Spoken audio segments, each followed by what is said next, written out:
take a deep breath. So speaking for Betsy, because we're all here to help Betsy get through this, we're all going to take a deep breath. Ready? One deep breath. Now we're doing this in the gym. I wonder why we're doing this in the gym. All right. So we are honored here, all of you, and I really would like to welcome you all to Dwight Inglewood School to celebrate and to honor Jerry Kraunheimer. We've enjoyed several moments at the school where we've had a chance to honor him.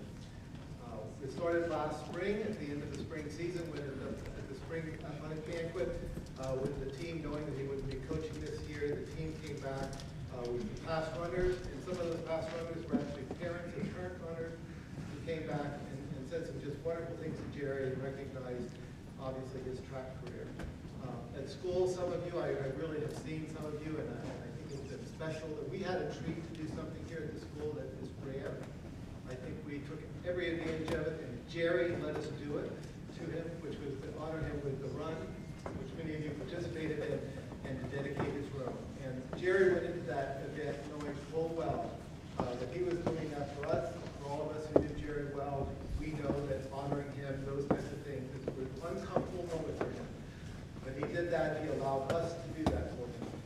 And speaking with Jerry and Betsy earlier, it was their request to have a memorial service here at school because, as they said, this was their life, it's where they lived their life together, and nothing would have made Jerry more happy if we were to celebrate his life here at the school. And it's been a spectacular life. Not many of us have the opportunity to have the impact that somebody like Jerry has had, and I think that's the beauty of people who work in education. Jerry got to inspire hundreds and thousands of students and thousands of track people. And what I've had the blessing of doing is being the head of school, and I've had this unique opportunity to sit in the middle of all this and to hear the wonderful stories of alumni, current students, parents, and the list goes on who've been so positively affected by him. For me personally, Jerry was a role model because just by watching Jerry live his life at school, you learn by watching him. And I think he was a mentor to all of us who watched him, even if we weren't had the direct impact of a student or a colleague in the English department, track runner. I think he was a mentor to all of us. And I think for that, we should always thank Jerry, and I think the greatest gift he gives us is the memory that he leaves behind and the impact that he has left on all of our lives. So with that, I really welcome you here to have one last chance as a group, as a whole group, to really think about Jerry, to celebrate and honor his life, and also to take time to support Betsy and the extended family in the loss of someone really, really special. The program, I have to set the program up a little bit, and now it's my one time where I'm going to confess to Betsy that I didn't do what she wanted. I couldn't do it because Betsy and Jerry wanted the music for this to be the music that he loved. Gilbert and Sullivan, for example. And I was just as scared before I got a chance to say anything. If you would have walked in here, we would have been having show turns. You all would have been just a bit too confused. But it was Jerry's wish that we actually played the music, read the sonnets, and listened to the people that he wanted us to listen to. And one thing that I've learned through the process is Jerry Kraunheimer was a very eclectic person, very eclectic. We are going to hear Guys and Dolls, because he loved Guys and Dolls, and he would sing it around the house. We're going to hear a song from Pirates of Penzance because those are the songs he loved. The Stout family and their friends are playing because that was on Jerry's list. We'll have people read sonnets because he loves sonnets. We'll have people read pieces of literature and poetry that he truly loved, and we're going to have people reflect on his life. So it should be a wonderful moment for all of us, and I really welcome you here for that.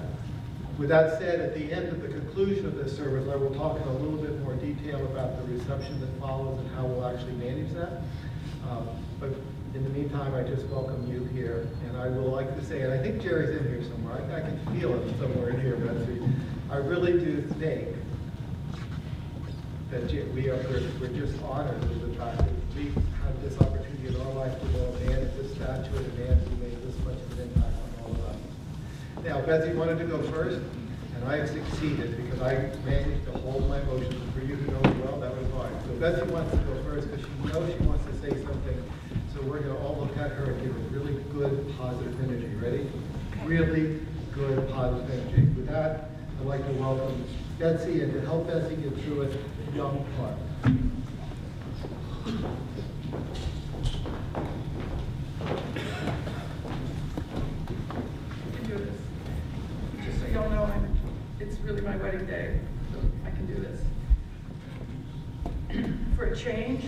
I will be brief, well, relatively. Certainly not as brief as Kraut would be. My words are primarily for Kraut's current and former students and athletes, but the rest of you can listen in. We all get it that Kraut was not the most verbally or physically demonstrative person, but trust me, he was very passionate, very loving, and yeah, he was romantic. He loved you all so much. You were his kids, our kids, because we did finally get married. He may not have said it in so many words, but the hours he spent reading and commenting on your papers, developing lesson plans and personal workout schedules, lifting and throwing and running, meeting with you on and off the field, creating posters, all those stats, the videos, etc., etc., etc., were all expressions of his love for you and his devotion to you. You need to know that in sickness and in his health, you gave his life purpose and meaning. As you all know, he coached and taught by example. We each have our own Kraut lessons learned. Needless to say, I've got millions of them. But I wanted to share two, which have particularly helped me recently, and I believe we can all relate and maybe learn from. One, finish what you start. For me, it meant finishing my sentences. But also the household tasks and schoolwork, school workouts, plans, and my goals. The second one was remain calm. There's always another way. There's always an alternative. If we were on a road trip and I missed an exit, which I often did, he would tell me, don't panic, remain calm. There's another way. Or if I lost something, I would freak out again. He would say, remain calm. I'm sure it'll show up. I can get another one. So please today, take a moment or this weekend, reflect on your Kraut lessons. Please take time to share them with other people. Share them with me sometime. Please hear his voice as you run, as you work out, as you read, as you write, as you live your life. Finish what you start and do as Kraut did. Finish strong.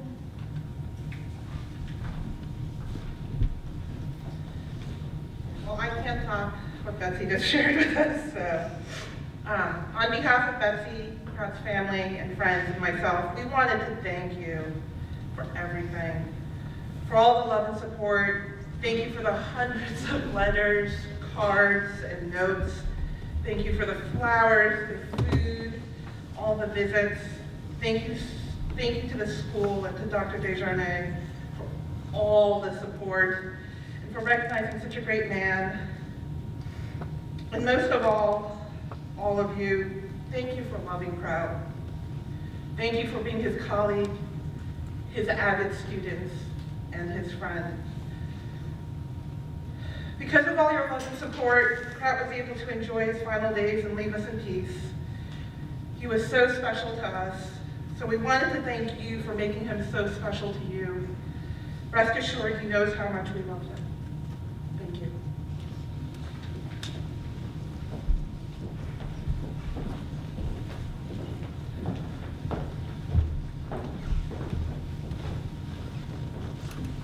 Betsy, I would say this at the end, but speaking for all of us, I can guarantee you that we will always hear his voice.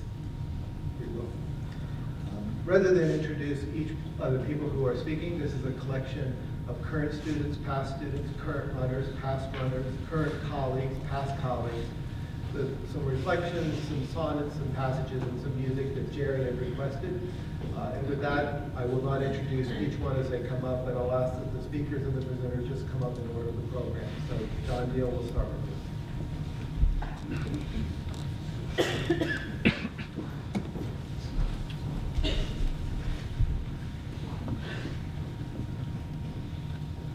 Crowd, I want to say, first of all, that this would be a better sonnet if it were an Elizabethan sonnet, a Shakespearean sonnet. Those are easy for me. Spenserian sonnets are hard, but you deserve the harder task, even if it's not as good. Macbeth and Lear stop up all words and stand in tongueless tribute to a friend now lost. And widowed Gloriana doth command her subjects doff their tiny caps be mossed.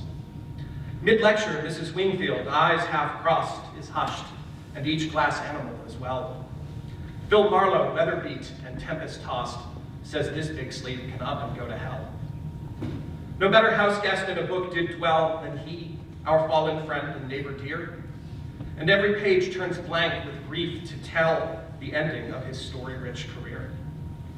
Let libraries lock tight, dust jackets sigh, to mourn the leaf too fast to fall and die.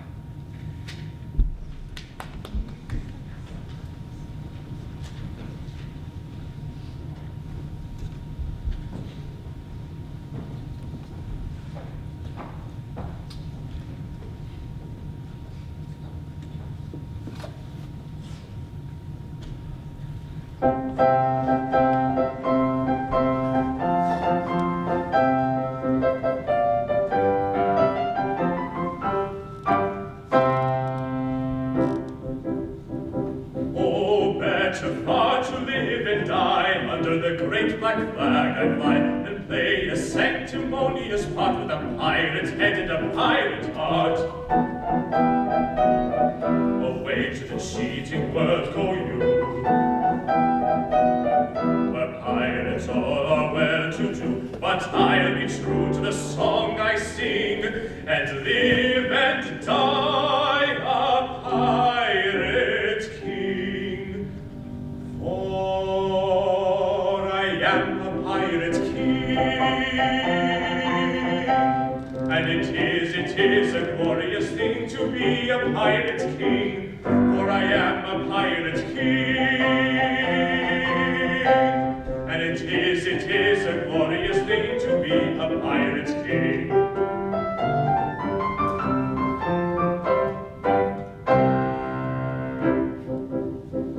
When I sally forth to seek my prey, I help myself in a royal way. I sink a few more ships, it's true, than a well-bred monarch ought to do.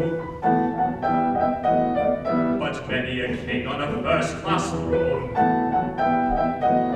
if he wants to call his crown his own, must manage somehow to get through more dirty work than ever I do.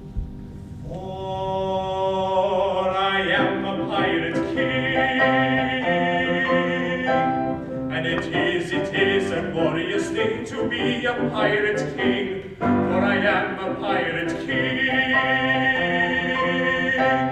and it is a glorious thing to be a pirate king. Hurrah for the pirate king!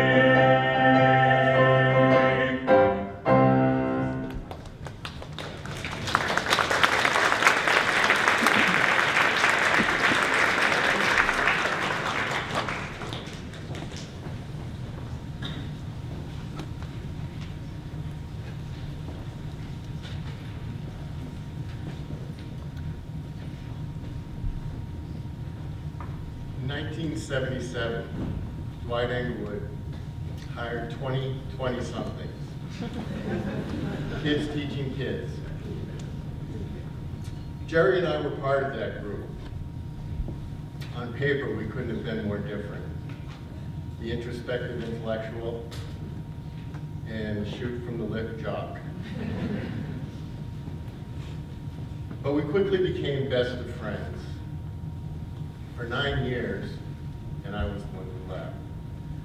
We did everything together. Along the way, I learned that there were classics beyond Yogi Berra. And there wasn't a subject that Jerry didn't know something about. Our best times were spent coaching track and field. No facility, very little equipment, and a growing legion of athletes and faculty members that wanted to be a part of it. Jerry taught me so much about motivation, organization, perseverance, and generosity during those years. Jerry also redefined winning for us. Place finish is a byproduct with too many variables to count on. What made you a winner, in Jerry's eyes, was putting forth your best effort.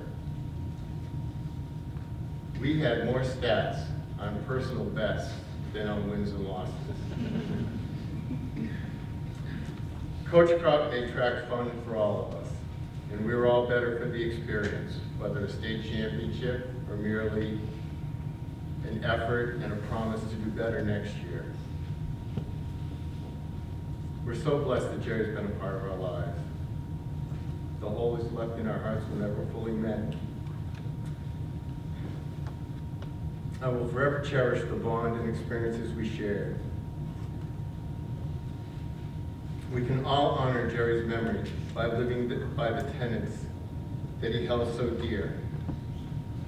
Share your gifts with others generously. Embrace the effort required by life's goals and challenges.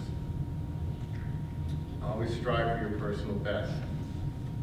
And regardless of place of finish, you will be a champion.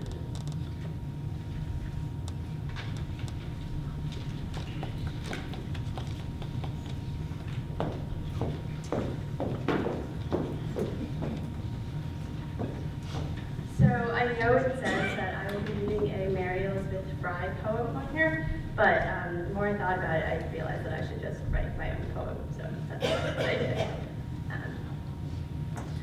He always stood in the stands, perched atop the highest bleacher, camera in tow, safari hat fitted snugly atop his bald head. He always sat in the lunchroom, one gangly khaki leg folded over the other, laptop agape, always a familiar face in a sea of people.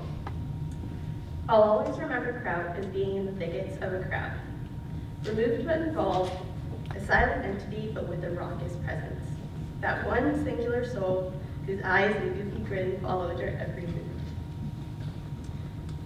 Though he acted alone, he created a family, taking each and every one of us under his wing, stocking us with snacks, outfitting us in matching hats and shirts to match our cult-like status. He trained us to be comfortable with discomfort, affectionately yelling at us to run faster, sassing you as you complained about the workout, and consistently pushing you to stay tall and finish strong. As track athletes, we're used to living our lives on the clock, every stride time, every motion dependent on milliseconds. But we never really realized that that time runs out. I imagine coming home from college and telling him about all the things I'd experienced.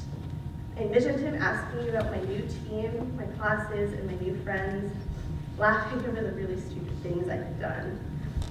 But he's up above now, and I'm sure he already knows. No words can fully describe a man who meant so much to all of us. But we had the good runs, those early morning practices, and the image of this safari-headed man who touched all of our lives.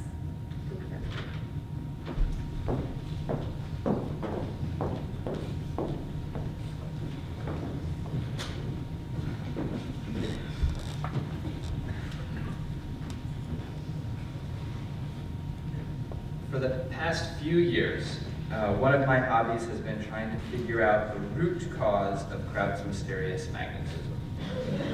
I felt it strongly, as did many of you, but I suspect Kraut himself didn't really understand the effect he had on people. Kraut was a reader. He was the person off to the side, observing and thinking. I wonder if it would have made him uncomfortable to know that to so many of us, he was the book, the center of meaning, the source of magic and mystery. And now we puzzle over our arguments, trying to explain why, and get some kind of handle on the text.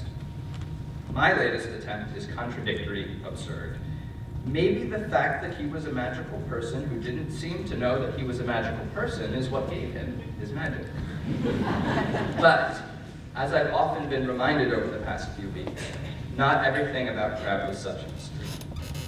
He was an incredibly kind person, but unlike some kind people, he was hilariously sarcastic, quick to tease, and, at least with adults, could be deeply, brilliantly judgmental. I loved that. Likewise, Kraut was incredibly serious about running and about literature, yet I rarely saw him impose his seriousness on a student. If someone came up to him with a ridiculous excuse for missing a week of cross-country practice, he would just nod.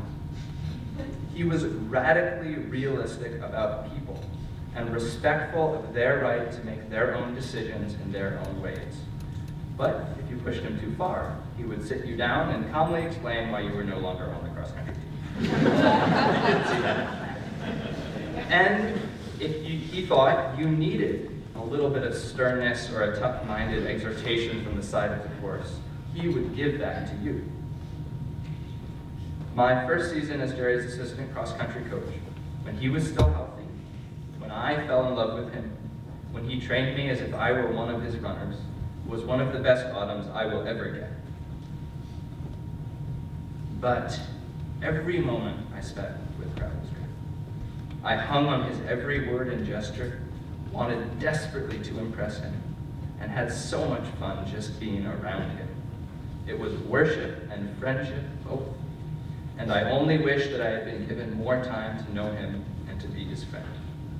Every time I run around the corner from Roslyn onto Floyd, just over halfway through a mile repeat, and struggle up the rise toward Chestnut, I look into the distance, towards Fairview, towards the blue car, and the thin, motionless figure of a man waiting. And he isn't there anymore, and I know I won't run quite like that ever again.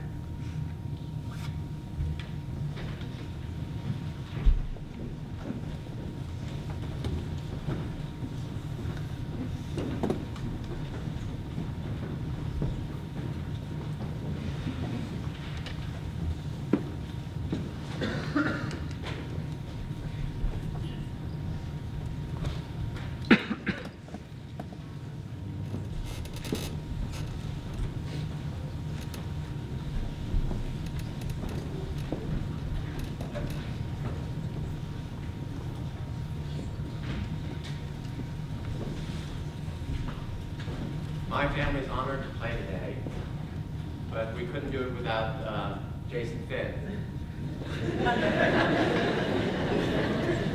He's also a cross-country runner. He's a double threat.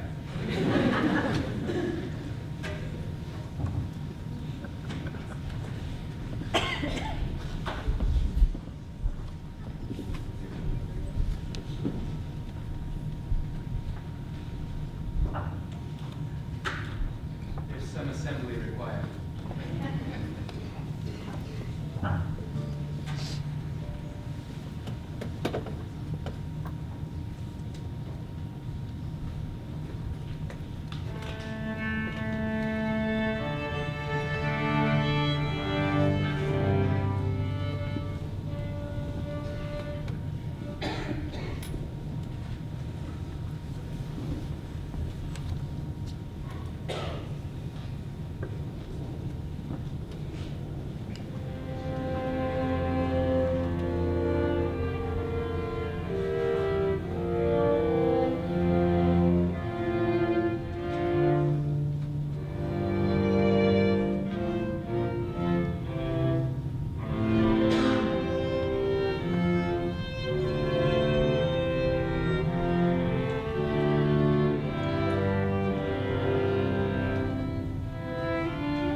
sure if we had seen Shivali Shaw yet. I don't think she's here, so we'll move on, and if she shows up, we'll put her in the end. So with that,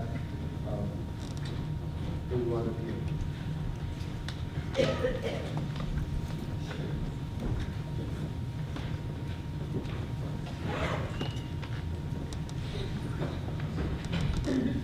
I taught at Dwight Englewood and coached at Dwight Englewood from 1984 to 1987. Some of my favorite people in the world, including Gary and Betsy, Dave Handelman, several faculty members come from this period. It's very dear to me. And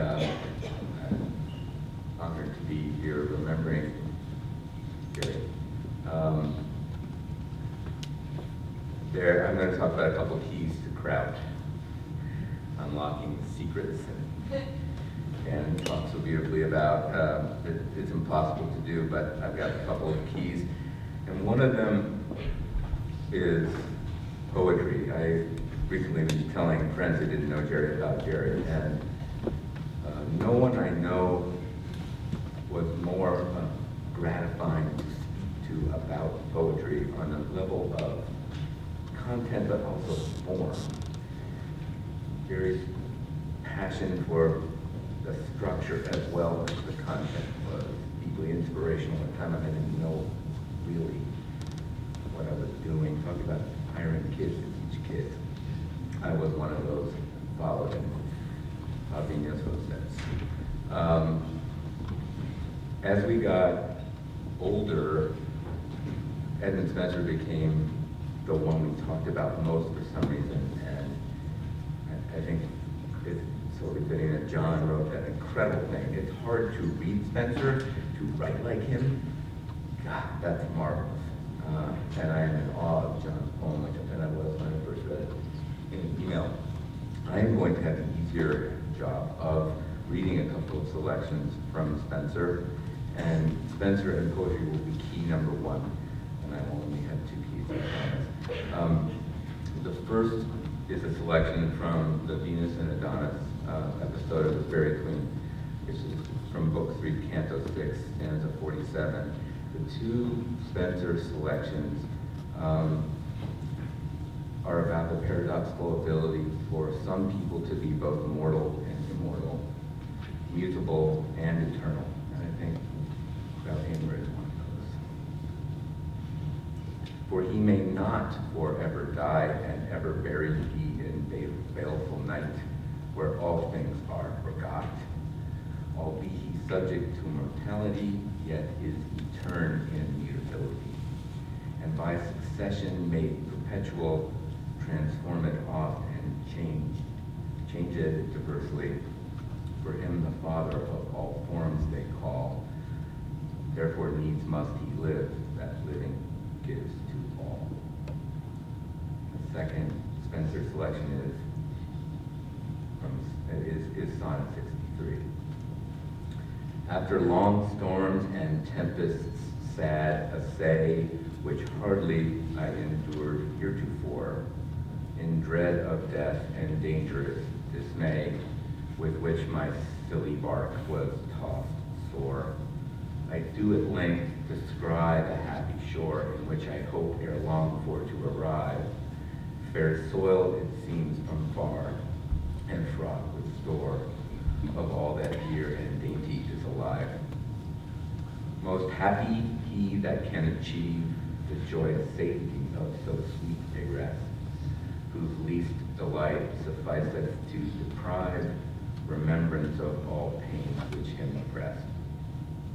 All pains are nothing in respect of this, all sorrows short that gain eternal bliss.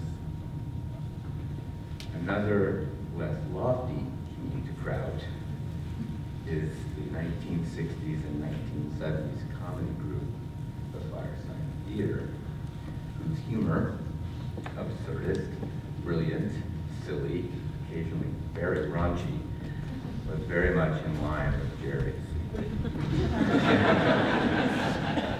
You may not have known that. Betsy knows that. I pass along some funny bits, and I hope Jerry would have approved of the selection, which I didn't clearly. 1. Just remember, Abraham Lincoln didn't die in vain. He died in Washington, D.C. 2. You can sit here in the waiting room, or you can wait here in the sitting room. 3. And this is an exchange, fittingly, in a high school between two high school students, Porgy and Mudhead, who are about to graduate from Morse Science High.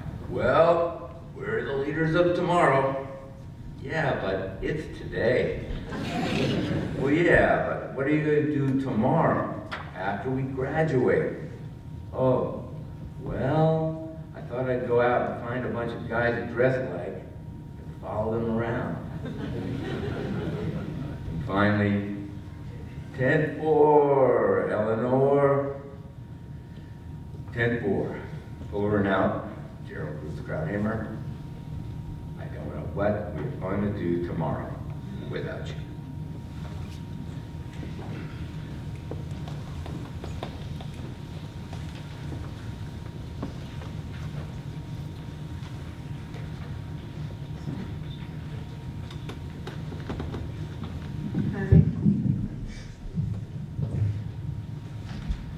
Good afternoon.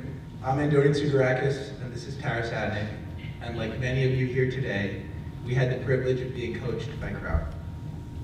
It is a privilege for us to say a few words in memory of a man who was such a tremendous influence on all of us.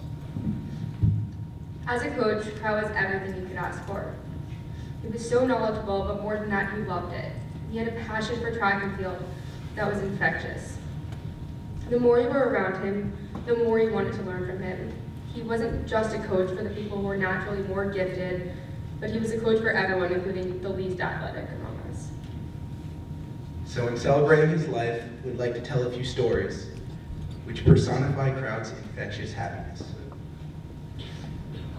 As a thrower for the past 3 seasons, Coach Kraut never let me or any of my peers settle for mediocrity, even if that's all we were capable of. Last year, in the state sectionals, I was excited to place 5th and finally get my first medal in 3 years of competition. I hadn't reached my goal, but I was excited because I moved on and got a medal. Now, at the end of that meet, I went to the medal tent to get mine, and it wasn't there. So naturally, I was very upset.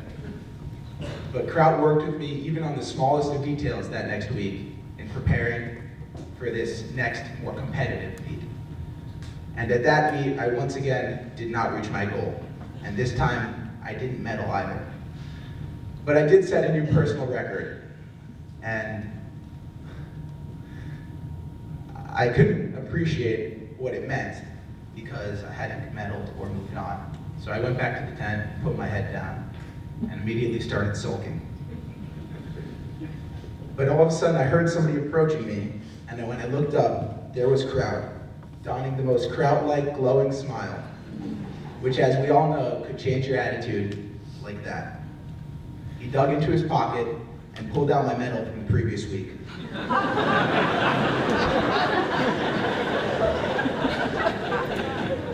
So I gave him a confused look. And because we all know Kraut was a man of few words, he looked back at me and said, "You think I could let you be happy with this?" But I could see it in his eyes that he was proud of me, and all of a sudden I realized that the meet wasn't a failure at all. So as you've heard a lot about today, Kraut was an extremely fun yet very focused person. And with a roster the size of our spring track team, it's difficult just to get everyone just to show up for practice. So Kraut got really creative in his efforts to enforce attendance, ranging from fancy iPhone apps to the customized hats and long sleeve shirts he would give people if they got 2 weeks of perfect attendance. But my favorite one of his attempts is from last year. He got athletes to stop ditching practice through absolute transparency. He made a new rule that anyone who missed practice without notifying the coach beforehand had to stand up in front of the entire track team and explain in detail where they were instead of practicing. So this only lasted a few days, but we found out some very interesting information about our teammates' social and romantic lives. It wasn't very effective, but honestly, I found it all very entertaining, and Kraut certainly did also. So yes, of course we will miss him, but we will never forget him. In my religion, at memorial services, we always say, may his memory be eternal. And in Kraut's case, this will undoubtedly be true. His memory will be eternal, and we will never forget him, because it is one of the unique aspects of a teacher's legacy, especially a teacher like Kraut, that his memory will live on in all of us. Every time a runner heads for the finish line, we will remember Kraut. And every time a thrower's name is called and they have to enter the circle, we will remember Kraut. Every time our passion motivates us, consumes us, and inspires us, We will remember Kraut. Thank you.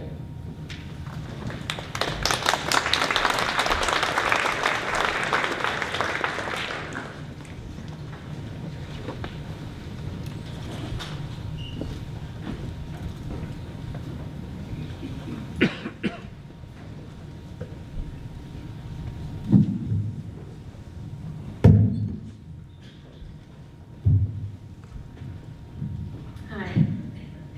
Is this good? Hi. I'm Shivali Shah, class of 1993. Go ahead and give you a minute to do the math. Last time I was here, I was 30 years old and giving a talk about my work, and Mr. Krauthammer had brought his class. Different teachers had brought their classes to come and see the talk, and one of his students, I was talking about the things I had done since graduation, and this one kid was like, "How old is she?" And Mr. Krauthammer was like, "She's probably around 29, 30, 31. And she's like, "Oh my God, she's old." And Mr. Krauthammer says, "Well, at 30, at least she's intelligent and pretty. What are you gonna have when you're 30?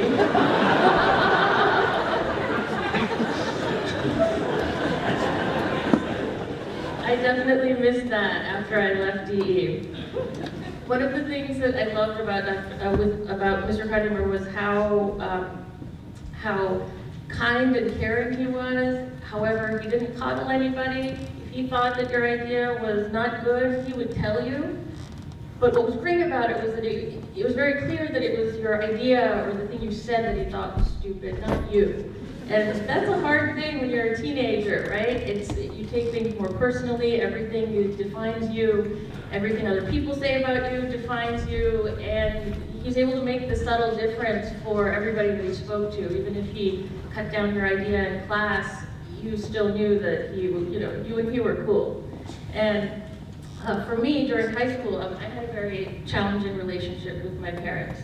And there was a lot of conflict. It was particularly intense in 11th and 12th grade, and I had Mr. Krauthammer for 11th grade English. It was a great class. My best friends were in the class. The literature was great. Mr. Krauthammer was great. I learned a lot from the students, from Mr. Krauthammer. Definitely improved my grammar and writing, but what's most memorable for me are a couple of things. One was that this is a very crucial time in one's life. For me, it was a time when the world of English and social studies and the debate team was more rich and compelling than my previous world of math and science, and this was not so welcome to my engineer parents. And so during a particularly emotionally intense time for me, Krauthammer had asked all of us, the class, to write a short story, and I worked on mine for weeks, submitted drafts. I tortured this one idea that I thought was going to be my masterpiece to death. I gave draft after draft, and I could tell that he wasn't thrilled about it, and I kept trying to torture this idea to make it better. But he was supportive, gave advice. By the end, I just spent 10 long pages writing a very bad short story, and I submitted it. And when we got it back a week later, there's no grade on it, just an ominous, "Come see me." And so when I got to him, I was nervous. I was like, "I've been trying. I don't know how to write. It's bad. I don't know what to do." And he's like, "You know what? You're holding back. This does not sound like you. I've been watching you write this for the last few weeks and trying to give comments, but you're trying to torture this idea into something. You're trying to beat this into a narrative that makes sense. I've listened to you talk in class, and this was maybe it's still in the first semester, probably in the fall, late fall. I've been listening to you talk in class, and you know what? I think you can write something better. Write what matters to you, write what's truthful to you, write what makes sense. And I don't know if this is fully making sense to me. I don't know if it makes sense to you, but you can either submit this and I will give you a C, or you can write something else. Don't bring this back. Write something else and give it to me by Monday. And what is it was at that time of life where, you know, you're deciding which parts of you are important, which parts are relevant, which parts of you want to nurture and grow, versus which parts of you you should understandably keep suppressed in the way back. And for me, what was really helpful, not only with what he did for me in that particular assignment, but throughout the class, is that he really pushed me, you know, me as an individual, as well as all of us, but like I very acutely felt it because of the greater struggles in my home life, was to figure out like what my voice was and who I was and which parts of me I wanted to nurture and who gets to say which parts of me I nurture and how they get nurtured. And Mr. Krauthammer, through him reading my work, reading other things that I wrote and gave to him, was very crucial in that development process.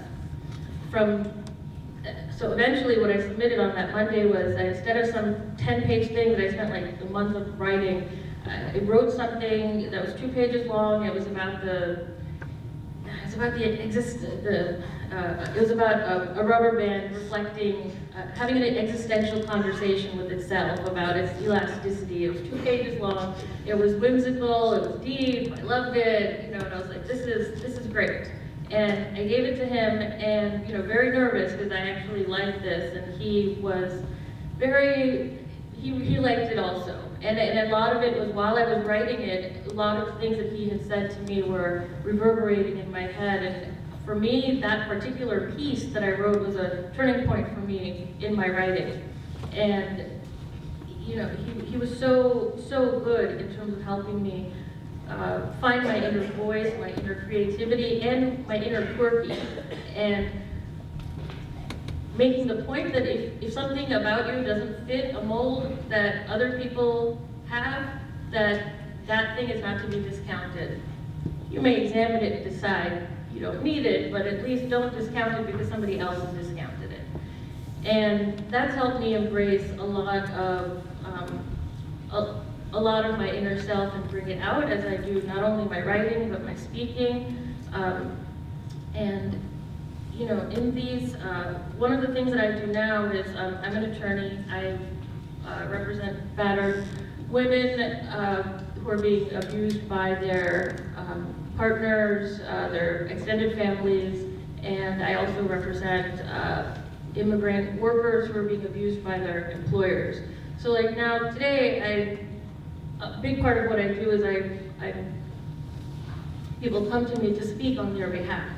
And in the process, I work to sort of get from them what their story is and what their truth is, what their inner struggle and their inner quirky is, so that I can represent them both at the legal level, but also so that I can tell their stories honestly and in a way that feels true to them and makes it feel like it was worth it for them to endure the pain of seeking justice for themselves.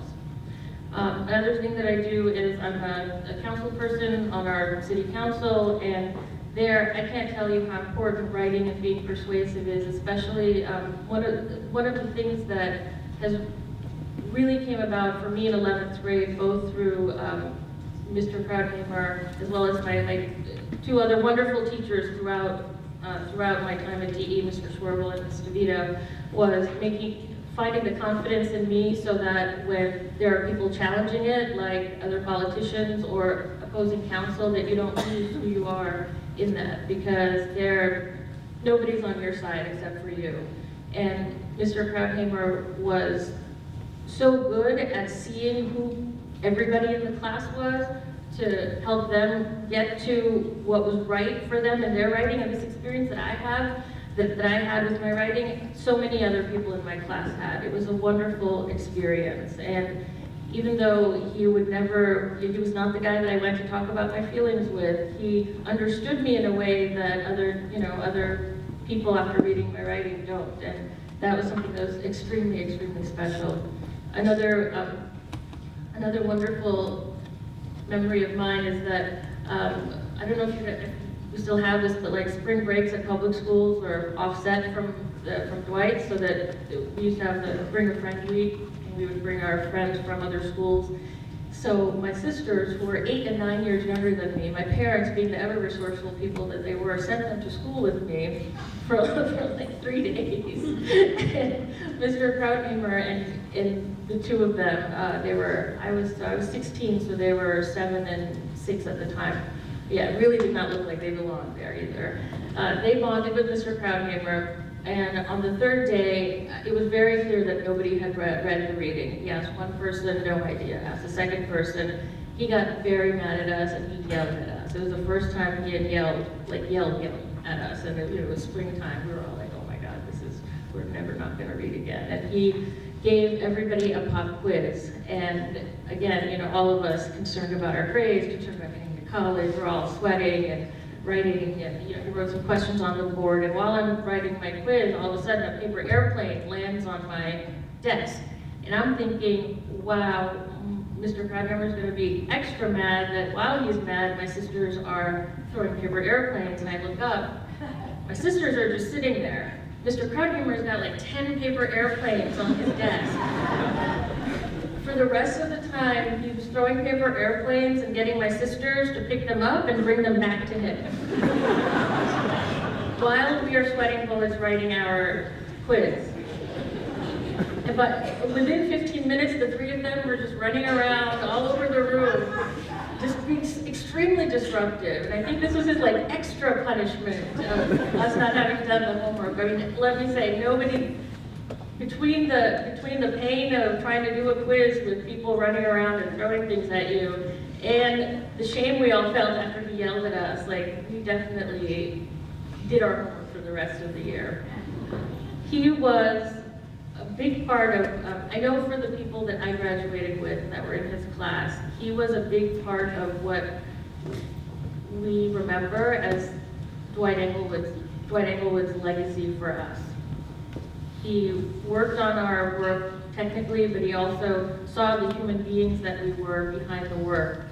And he was a brilliant person who was so humble that if you told him as much, that he would make some joke and tell you that you were ridiculous. And it was that kind of humility and beauty in him that that is so important for people to absorb and learn from and emulate and just be around, having good people around you. And it's one of the gifts that Dwight Englewood gives to its students, is hiring amazing, wonderful faculty.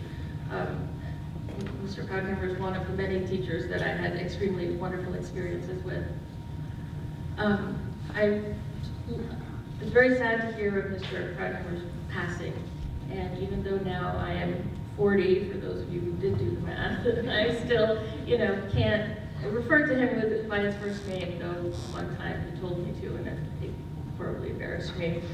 He will be very much missed, and I graduated 22 years ago, and I'm sure even students that are much older than me remember him extremely fondly. He was an amazing English teacher that went way above and beyond the call of duty.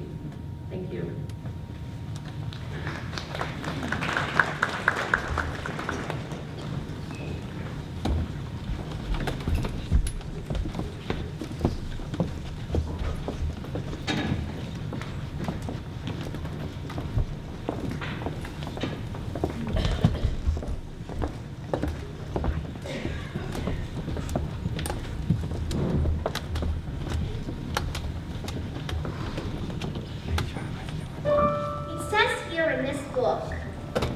The average unmarried female, basically insecure.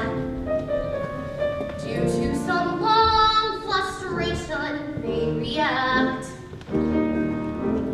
with psychosomatic symptoms, difficult to endure, affecting the upper respiratory tract. In other words, just you're waiting around for that plain little band of gold. A poison can develop a cold. You can spray her wherever you think in the strep and Hawkeye. Like, you can give her a shot for whatever she's got, but it just won't work.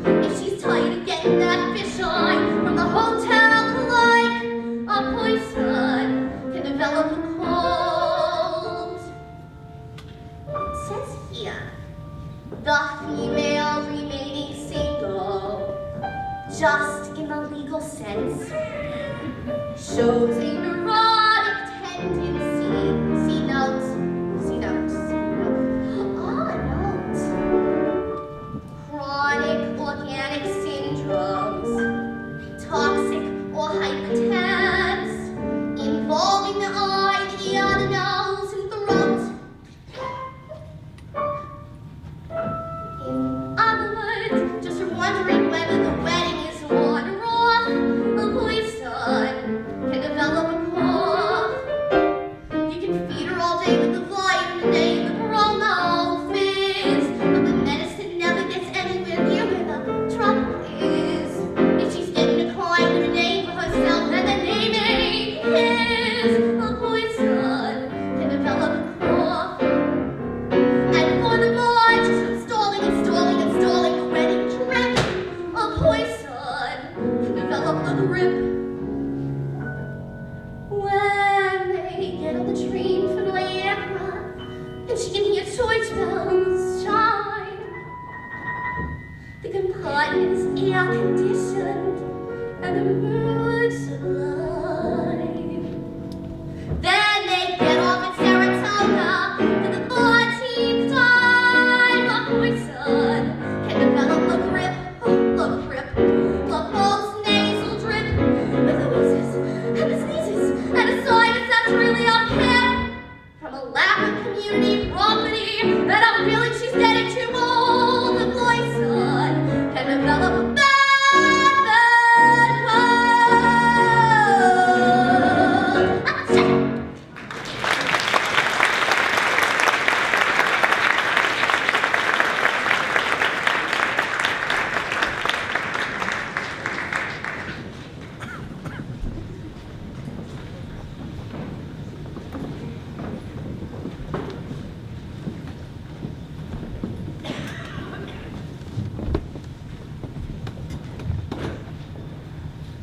So call a lawyer and sue me, Scarlett. Sue me. I mean, what can you do? I played opposite Hillary Messel. Oh, I wasn't even a student. So it was 1977, and there were 20 of you. I don't think anybody here is as old as I am, so whatever I say now will pass for the truth. And nobody over here to gainsay me, and we wouldn't want that. I hired Kraft. Well, no, I didn't. Actually, I hired Rebecca Fullerton instead of Jerry, but then fortunately we had another opening because we had to get to 20, and that really lovely guy that I had seen at Doris Gilman swimming pool, who was really bright, a lot of fun to talk to. Well, sure, what the heck. I know. Well, I don't know what your experience was with Jerry. He was my best playmate. Now, he was my best friend, too, over all those years. Happy times, sad ones for both of us on occasion. But Jerry and I never grew up in many ways, and we could always have fun and lots of fooling. In fact, after all those years in the Leggett faculty study, I'm not sure we really did anything else. But the paychecks kept coming, so we must have been doing something right along there. Jerry played with our kids all the time. Photos show him running with Willa, making huge bubbles with Tim and Willa, and subjecting himself to endless summer hours in Natalie's various beauty salons. You haven't really seen Jerry until you've seen Jerry with all of Natalie's clothing. And he never lost his playfulness, and this was his greatest strength and his great recommendation. Seemingly without ambition, invariably welcoming, open to one and all, a listener without peer, and a man whose sense was anything but common. Jerry never forgot. We're all bozos on this bus. I'm glad you didn't get that one.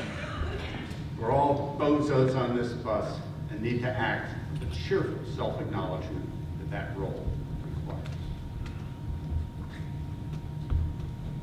So that morning, I realized I would lose my place.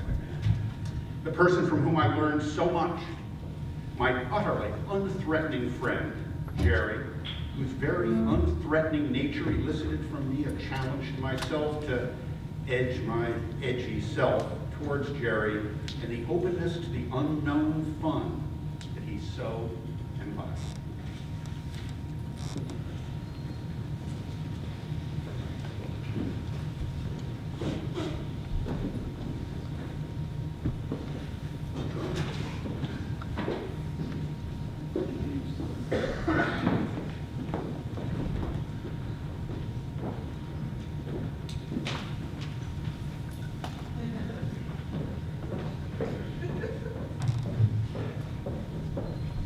Crowd gave me this jacket I'm wearing. This is also his tie. Betsy gave it to me yesterday. It has punctuation marks on it. I wore it because of gum and gum symbols. I love gum. For the uninitiated here, it stands for Grammar Usage and Mechanics, and it's something Crowd invented. And we teach grammar that way at Dwight Englewood School. And as long as I have any say in the matter, that's how we're going to do it. But I actually wanted to talk about track right now, because I think I can do that. So he gave me the jacket. He gave a lot of us these bags. He gave a lot of us these hats. He gave a lot of us these mugs. And he also gave us, I have to do it one more time, Mary said, Dwight Englewood Track and Field trading cards. I have more hats and mugs actually downstairs. So when this is over, only former Crowd athletes really, please. If you don't have one, please come downstairs and get one from me. And you think, downstairs? Why downstairs? And I will tell you about that later. That's my book. Now you pay attention for the next part. You go. The last time I spoke to Crowd was Halloween, and I had just been to BMOC. And I went back to his house to give him a report on BMOC. And if you're not in the club, you probably don't know, BMOC is the Bergen Meet of Champions, so it's the cross-country meet for the best runners in the county. And I went to tell him how Tara did, which was, I thought, very well. She had her usual sort of panic before the race, and actually a little bit during the race. But she finished strong, and I was very pleased. I also talked about the results of the team competition, and it turned out the way we had hoped and wanted, and that was great. And then I thought, next time I go to talk to him, I'll report on the middle school's cross-country team's last race, because that's the team I'm coaching in the fall. And I didn't get that chance. That was a Saturday that I spoke to him, and then on Tuesday I was at my last practice with the middle school team. And we were out on Graham Field, and then Chris Schmidt came in and said, I needed to go to Rodney's office. He said, the news isn't good, so I kind of knew, and Rodney told me to Crowd had passed just a little bit before. And then I went back out to practice with my team, and I thought, you know what, I'm just going to tell them. Because these kids are now members of the Dwight Englewood track and cross-country community, and Crowd was the godfather of track and cross-country in Dwight Englewood, and they should know. So the first kids to learn about it were these middle school kids. They didn't even know him. Some of them knew Betsy from having been in her class. But I just wanted to tell them, and I said that in my own mind, the race, our final race the next day, we would dedicate to Coach Crowder. And that's what we did, and they ran the best they'd run all season. Almost all of them had PRs. We won a couple of medals. It was great. And a lot of it was because I had actually sort of had a middle school version of the cross-country practices, the sort of structure that Crowd had taught me the previous season when I was coaching varsity with him. So that was great. So I didn't get a chance to tell him, so I'm telling you now, right? And I also think I should report now on today's SMOC meet, state meet of champions. Oh, that's next week. This is state groups for today, and I went down to see the runners around. And Tara ran well. She came in 15th, finished ahead of a lot of girls who were seated ahead of her, and had a really good time. I think it was the best race of the year. And then the boys ran well too. They came in 7th as a team. I actually went out and saw the whole course. I ran the course. That's kind of a dictionary. I sort of traveled around the course. and I actually saw the bull for the first time, which is, I've been describing it. It's much harder than I imagined. But I saw our kids, and I counted the places they were in, and they finished higher than they were in the middle of the race, so they ran strong. And I think probably you'd be very pleased to know that. A little bit more news. We interviewed some people this week to finish out the track coaching staff, and we think we found somebody really great. I know you were keenly interested in that, and so I think we're in very good shape for the winter and the spring. And one last announcement for everybody here. We're going to resurrect the Kraut Sunday Boat Basin Run, starting the first Sunday in December, 2 o'clock, Englewood Boat Basin. You are all invited to come. This isn't just for the track and cross country, because the whole community can come. And you can run, or you can walk, or you can sunbathe, or whatever you want. You're all invited. 2 o'clock, Englewood Boat Basin. Don't forget. I mentioned downstairs. Rodney's going to, at the end of this, is going to tell you that you can go to the library for food, and you might want to go see the Krauthammer classroom over in Leggett. Well, you should do that. But if you really want the full tour to Kraut, you might want to go downstairs. Outside the door here, go down the terrible spiral staircase, and that's where the track equipment is stored, almost all of which Kraut gave to us. So he gave us the hurdles, and the practice hurdles, and the throwing implements, and the starting blocks, and the batons, and the tent. And he wrote Kraut on it in Sharpie. And he said, 10 years from now, somebody's going to say, like, what's all this Kraut? And then he said, that'll be his legacy. And I don't like disagreeing with my friend, but I don't think that's really actually his legacy. It's certainly something more than that. But you're invited to come down and see it, and that's where you can get your white hats and your mugs if you want. This summer, Julia and I spent 2 or 3 hours in there organizing everything and tidying it up and labeling and everything. And then I took a picture of what we'd done, and I went to show Kraut. And right away, he looked and he said, oh, I like the way you stack the starting blocks. Like, nobody else would notice the way you stack the starting blocks. Although I should say, the way we stack the starting blocks is awesome. Another part of the tour to Kraut that you should probably check is the plaques out in the lobby out there. We have 4 track plaques, winter, spring, relays, and individual events. You should look at that because almost every single record there would have been impossible without Kraut. A lot of them we've set recently. A lot of relay records we've set recently. How do you set relay records? Well, you have to have a deep team. And the only way you get a deep team is to have a big team. And the team was very little not too many years ago, and then Kraut took it over, and through his efforts, and then some amazing personalities that we've had on the team, these ambassadors for track and field, many of them are in the room now. We built the team up, and then we had enough depth to start breaking relay records, so that was great. A lot of the records are just marvelous. Young's discus and shot record, I don't think will ever be approached. They're marvelous. David's 3200 record still stands. He can't believe it, but I can. That's great. I'm also, our pole vault records, Cliff and Emily's pole vault records, I'm very proud of. The way he does things, he said, we're going to do this, we're going to do it all out. We're going to contest every event. So he went one summer up to Rhode Island to pole vault coaching camp. And he learned how to coach the whole vault. He actually pole vaulted himself. And he came back and he taught it to Cliff and Emily, and they still have the records out there, so you can check that. Our girls 4x4 record, I'm very proud of. It's very good. Last year, our boys teams finally broke the sprint medley and distance medley records that had lasted for 35 years. We got those. Now, and also the girls 4x1 record that we set last spring. I just want to talk about that for a second. We're down at the state groups. This is in Egg Harbor. And Kraut's up, as Shereen told you, he's up in the stands and he's videoing, is that a word? He's videoing the race. And I'm next to him. I'm actually a little behind him because I tend to get in his way when he's videoing. Press it down. But when I get down, I can't see the race. So I was right next to him, and so Miranda started off, great start, she was running strong, very good baton change to Elise. Elise is running down the backstretch, and then she starts to pull away from other girls. She had a good exchange, a pretty good exchange to Sally, and then Sally scuttles around the curve, because that's how Sally runs, she scuttles. And then she gave the baton to Shereen, and Shereen hits the straightaway, and you can't really tell what's happening. There are all these bodies, and it's a stagger, you don't know what's going on. And then Shereen gets the baton, and she's in first place.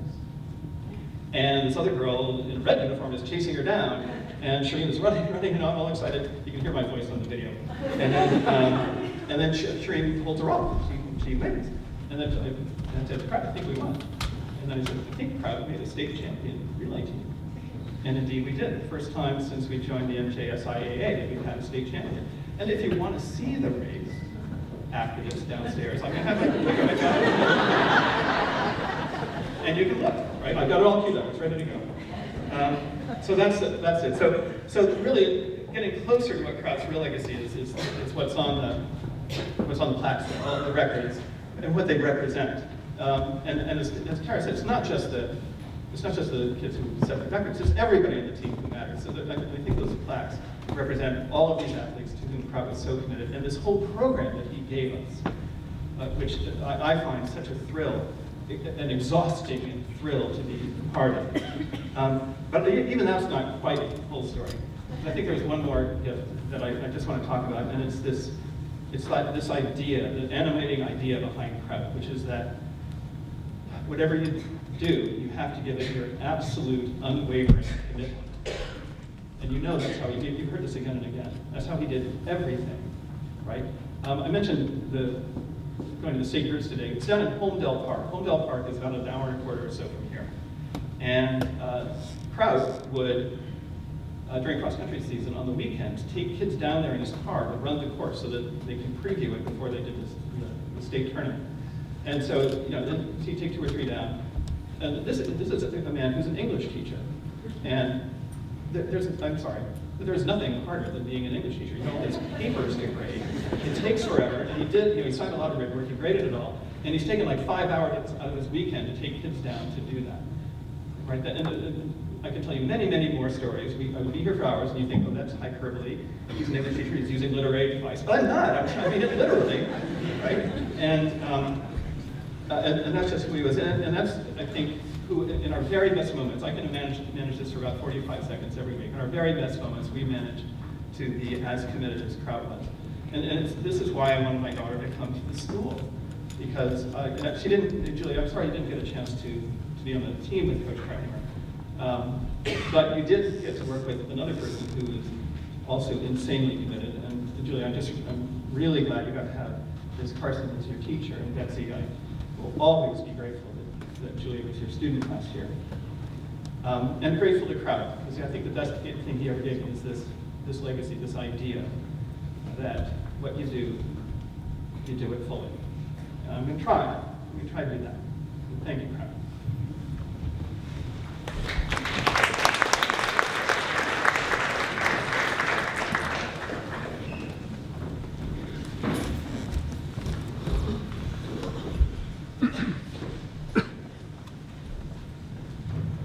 I feel like you've heard it all already. But if I was going to write a poem about him, I'd say that it was called About Kraut. But it doesn't go like that. Anyway, walking by his room one day during my first year at Dwight Englewood, I literally fell over a group of students who were lying around outside in the hallway, playing with little strips of paper. I picked myself up and tried to figure out what on earth was going on with this class. The students explained to me with that wonderful adolescent disdain, having just seen me fall and not knowing barely who I even was, that the strips each contained 2 lines of text, which I squinted to see, written in a version of English that could only be Shakespearean. Each group had 11 of these strips, and they were trying to piece them together into one poem. Kraut was wandering from group to group, celebrating each one's rendition, and guiding them to learn that the right configuration of these lines was a sonnet. And he taught it in a way that made it safe to think that the understanding of what a sonnet was would stick, both the creativity of each and the structure that held the poem together.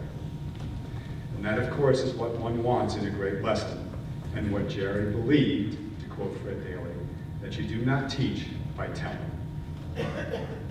I might have tried harder to like poetry if I had been taught that way. Much the same way that I might have tried harder to be a runner or a track person, for Kraut taught me about the beauty of running as a sport, as opposed to running in a sport. A subtle but critical difference caused, I think, by a little preposition. I may have the wrong word, but that's what it is. Anyway, he was indefatigable. For Pete's sakes, he was taking videos of cross-country meets a month ago. He was helping Diane Christian figure out ways to make boys engage Jane Eyre. He was writing thank you notes to us.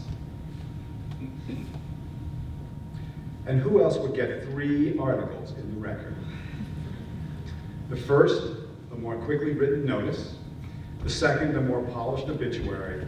And the third, a fully synthesized and analytical editorial about his life. How perfect for an English teacher.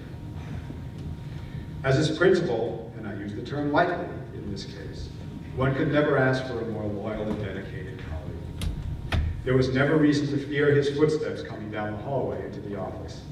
It was always to offer something, be it his advice, which was pretty good, some innovative idea he had been thinking about, or lots of documents for me to sign about the various meets and competitions to which he was always taking students, be it track or debate.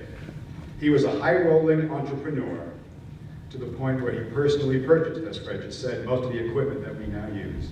And as Betsy tells me, she grew to live with javelins in every doorway, which made him an early creator of what we can now call the track and field interior design. As strong a relationship as he had with Dwight Englewood, I have to acknowledge that what I think must have been his most important one, and that's the one with Betsy. I don't know if Kraut could have been Kraut without Betsy, whom I'm privileged to know as colleague and teacher with her own magnificence, who has taught my daughter, among hundreds of others, not only a love for learning, but also lifelong ways to learn. As a couple, they were formidable. Not quite the English version, but not quite the French one either. So for you, Kraut, I throw in a bit of gum. I think it's called the false cognate. But to me, you were both. The English word formidable in the sense of power or awesome strength, but formidable in the French, the positive connotation of terrific, marvelous, and incredible. We're all lucky to have known him. We're lucky to have had the chance to celebrate his years and tell him how much we loved him during the running of the Bulldogs. His presence on this earth was a gift. It's easy to recount how much he gave to us, and we hope that we gave back to him. We heard some of that during the room dedication earlier on. His reasons for teaching, his love of teaching, was as pure as it gets. There was never any doubt about why he did what he did to benefit his students. And now we get to think about him every time we walk by the classroom in Leggett and touch the plaque, or when we enter the room and read the words so eloquently penned by Fred Daly. And also by one student who kind of summed it all up. The student wrote about track, but it would as easily have been about English. Practice was never really over after we stopped running. It was over after we all sat around and talked for a while. I remember one day we watched a video of my running, and you gave me all these tips for improvement. As great as that was, it wasn't the technical stuff that has stuck. It's just the way you led by example and were always there. You exuded love without ever saying anything. So you can rest in peace, Kraut.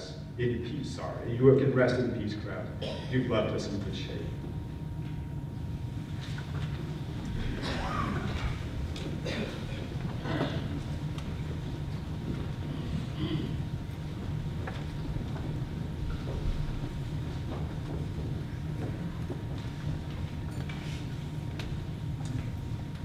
Thank you all for joining us today. I'd like to thank all of the people, and there's several in the room who've actually made this possible.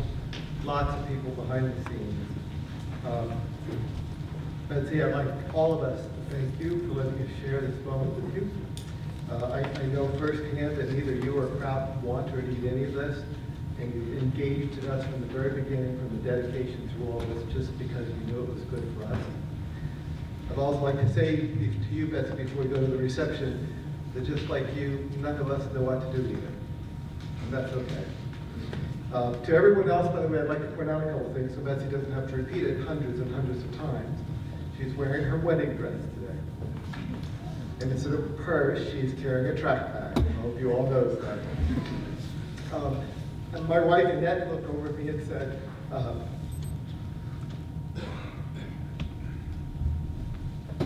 you know, he's here with us today. And I think when you listen to the silliness, I can picture him running around his house with Betsy's head singing, "I'm a Pirate King." Which is something I could never imagine, and I'm still struggling with Betsy. You see his deep academic love of some beautiful poetry and beautiful sonnets. We all know of his track, but when you put it all together, who else would come to me and say, by the way, Rodney, when you have this memorial service, I'd like to have some songs from Guys and Dolls. And Betsy, that's why I lied to you. Because one thing I promised you with still, Gilbert and Sullivan, and if they would have come in before we arrived and said anything, they would have really been wondering. Jerry, one of his things he said to me when he asked me to do the service was he said, Rodney, I'm not a very religious person. He said, my religion has really come through the literature that I have read. And the one thing that I've come to treasure in our community is the diversity which makes us us. And I can just only imagine all of the religious practices that are in this room today. So with that, I'd like to, before I give you some instructions for the reception, have us all pause and collectively reflect on Jerry.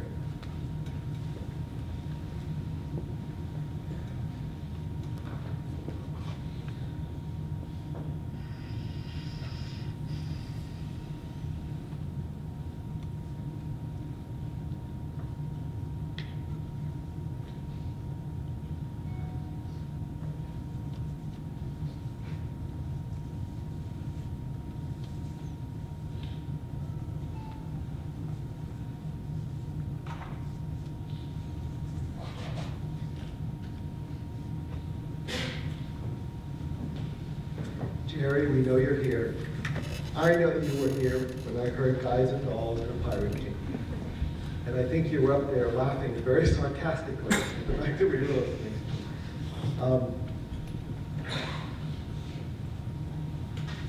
So this is what we're going to do. The faculty and staff had this really unbelievably cherishable moment in Collins House about a week ago when we all had the chance to make Betsy stand for over 2 hours as we all walked up and said hello to her and gave her our best wishes. When we go to the reception, I'm sure the faculty and staff can pause and let everybody else who hasn't had that opportunity to do that. We're going to have the reception in the library because that's where we would best think that Betsy thought it would be best to have the reception. She used to tell me how often she'd go in there and find him sleeping at the end of the day. We cannot possibly fit into the library. What fun that will be. So we're not going to all stand out in the line and wait to get in to see Betsy. What I'm going to insist that we do is we go into the library, there's food, there's drink, we mingle, we talk to everybody in the world, and we wait our turn, and Betsy will come in after a while, maybe hang out in the BOGO room. For those people who don't know it, you'll soon learn where the BOGO room is. And we'll all get a chance to kind of give her a big hug to Betsy. And I couldn't agree with Joel Grant more. It was the team that was so powerful, and that's something we'll truly miss. I've opened up all the buildings, and for those of you who have not been on campus for a while, if you just want to pause and give Betsy and others a chance, you might want to walk around campus. Jerry's room is on the second floor of Leggett. We've opened it up. There's some cards in there if anybody wants to write a note for Betsy to read later on. If you just want a quiet moment, there's that. If you do follow Fred to the basement, you have to give him your own insurance certificate on the spiral staircases. I can't believe, Fred, you're going to have people walking down those spiral staircases. As an attract people, it would be really well worth it. So with that, the only last thing I'll say is Betsy loves flowers, and a year from now, and 2 years from now, let's always send her flowers. Betsy, we love you, we love Jerry, and thank you for letting us share this moment with you. Thank you very much, everyone who's been here.